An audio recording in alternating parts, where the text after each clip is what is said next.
My dreams are nightmares. How can I sleep? You got the gun against me. What's going on, everybody? King of Dragons 5000 here, coming at you with another figure review. Today we'll be having a look at the DC Collectibles Batman the Arkham Knight. The Arkham Knight. Now here we have him in his packaging. He has been a long time coming figure. I had to wait quite a bit to get this guy. I tried getting him at GameStop. They weren't taking pre-orders because supposedly he was supposed to be out already. So I had to track him down online, and I'm really glad I have him in hand now. But here we have the Arkham Knight. You can see he does come with his gun, or his rifle. On the side we do have this blueprint outline of the Arkham Knight. He is the second figure in this line. And on the back we can see Series 1 contains Batman, the Arkham Knight, Scarecrow, and Harley Quinn, which we've already had a look at Batman, Scarecrow, Harley Quinn, as well as the Red Hood. Sculpted by the people at Gentle Giant Studios. On the side, nothing, just says the Arkham Knight. Really digging this packaging. You can see it's actually Batman's armor, in case you couldn't tell, especially looking at the top.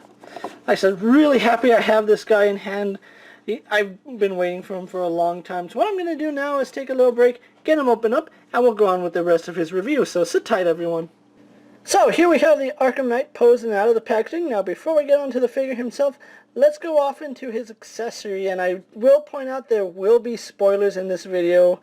Unfortunately, it's just the nature of the beast. If you haven't played the game and you don't want it spoiled, I'm sorry, just, skip ahead. But like I said, there are going to be spoilers in this video.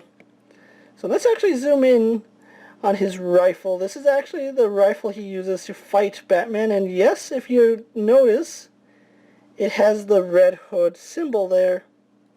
You can turn it to the side, and it's on the other side as well. I really don't understand how this rifle works. It's made of the two guns that he uses. If you saw my Red Hood review, I think those two guns joined to make this rifle. If somebody wants to explain that to me, please do so, because I'm confused on that. But anyway, really nice detailing on the rifle. You can see its stock has black paint here. You can see the brown paint with the rivets right in the handle. And the handle is detailed right there. You can see some grooves right there. Just phenomenal detail on this rifle. Once again, painted with the handles, with the rivets. If you're wondering if this moves, no, this does not swivel down, so he can't hold both handles, unfortunately. Like I said, I don't understand this rifle and how it works, but it's a cool little weapon, I guess. Just a lot of detailing on this rifle. You can even see the muzzle has its opening for bullets, and yes, that is Is it sculpted?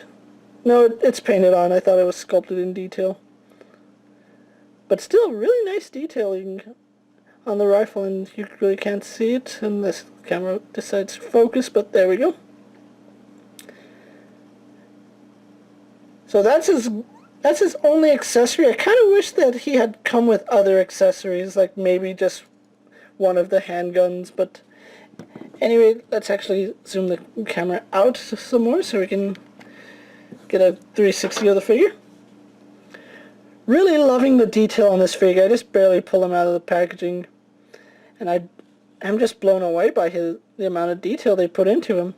He does have a few flaws in them, but I'll get more onto that later. Let's actually go on to a comparison really fast. Let's move the Arkham Knight to the side for just one moment, if he can stand up. And bring in Batman, and as you can see, they're relatively in scale with one another. Arkham Knight kind of makes my point on the Batman video that maybe Batman's head is too small, because you can see Arkham Knight is well proportioned in his body, so I like that, but they're relatively in scale. I think that's what it was like. I might have to go back and play the game again for the third time, but who knows, we'll see. But yeah, just overall great amount of details on them, although they did miss a few. Let's go on into the elephant in the room, if you will allow me. As you can see, There are no eyes on the Arkham Knight. He should have eyes coming through the visor, and he doesn't have any. A little disappointing. I kind of wish that the eyes were there because it did bring it out, but then the way his mask works is that this piece is a visor, and the eyes are inside, so maybe they could have made this a clear plastic attachment with the eyes underneath it. Who knows? But I'm just throwing out ideas on how it could have worked. But still, phenomenal detailing on the helmet. You can see all throughout the helmet, he has some really nice details that the camera will focus. The back of his armor, you can see some rivets in there too. The Arkham Knight emblem. Or is that? I think that's the Arkham Asylum emblem, and then this is the Arkham Knight. Like I said, I don't remember. No paint bleeding on it, which is a good thing. You can see, it looks like there is some imperfections right here on his shoulder pad. But then his armor is right here. You can see all the camo painted along the figure, along with some belts. And then you see all his little pouches going around his belt. He has two belt pouches right here. I don't know what those have in them. He also has some gas containers there. And then his armor along the boots. Really, really nice. Just overall phenomenal detail on him. The camo is done really well. And let's actually go on to his articulation. Let's zoom the camera back out so we can go into his articulation. He has a ball-jointed head, but he can't really look up at all. He can look down a fair amount, but he can't really look up. His head is on a ball joint. Mine is pretty stiff, but he does have that ball joint, so he can look left and right, up and or down, then bring the head back up. Some slight pivot in the head, so that's pretty good. Would have liked some backwards head movement, but you know, it is what it is. Now, the way his shoulder pads work is that they're attached to his chest piece, and the way that sounds, it sounds like his arms will only be able to move up to about there and back and up to like that, but actually he has a lot of range in his arm, considering that the elbow pad or the shoulder pad gets in the way, and it really doesn't. It's made of a really soft rubber, as you can see.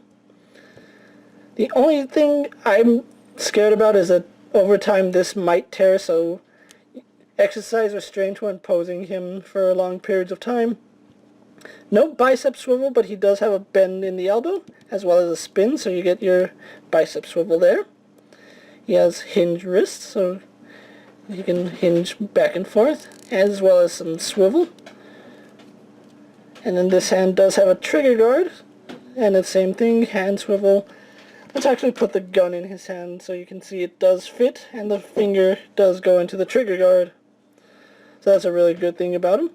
Now this is a piece of articulation I actually find interesting and really useful, actually. He has a ball joint right here in the chest, which allows for some side to side and up and down movement, as you can see, side to side, left and right. But he also has an ab crunch. So besides the slight movement you get with the ball joint here, you get a really phenomenal ab crunch.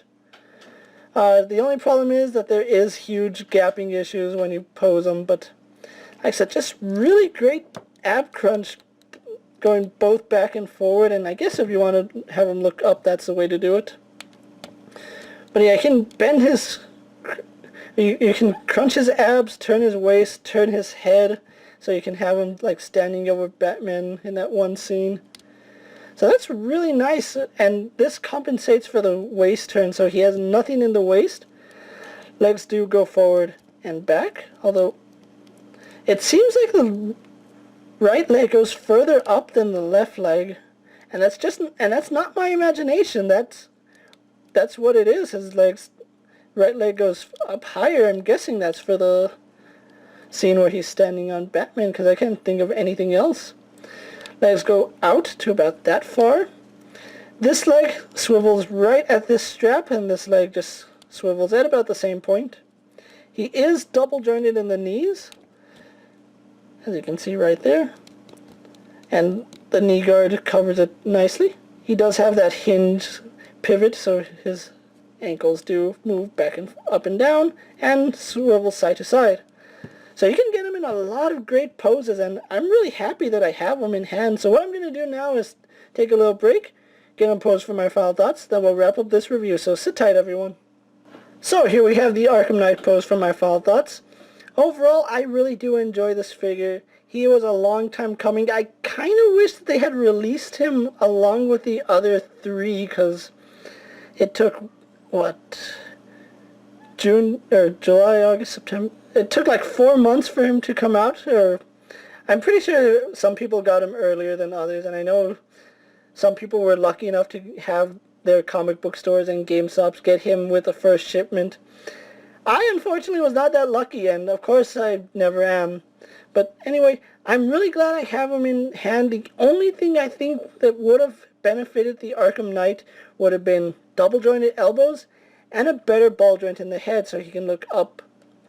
But anyway, he's a really nice figure, and if you're a fan of the Arkham series, you're definitely going to need the Arkham Knight in your collection, considering he is a huge part of the Arkham Knight game.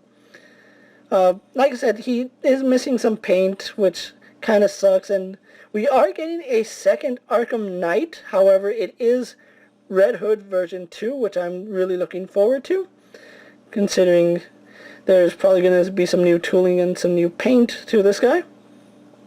But if you can find the Arkham Knight and you've already collected the Arkham series, I highly recommend you pick him up. He's going to fit well with your collection, and you need the Arkham Knight to stand up against the likes of the Arkham Batman. And not much more I can say about this guy, so what I'm going to do is wrap up my video here. Thank you for watching, guys. Don't forget to check out all my other Arkham Knight reviews. I'll have them in the playlist, so if you want to check them out, you can. Tell me what you think of the Arkham Knight. Do you like him? Do you hate him? Do you think that the twist was one of those saw it coming, or do you think it was a welcome twist to the game? But, like I said, tell me what you think of this figure. Do you like him? Do you hate him?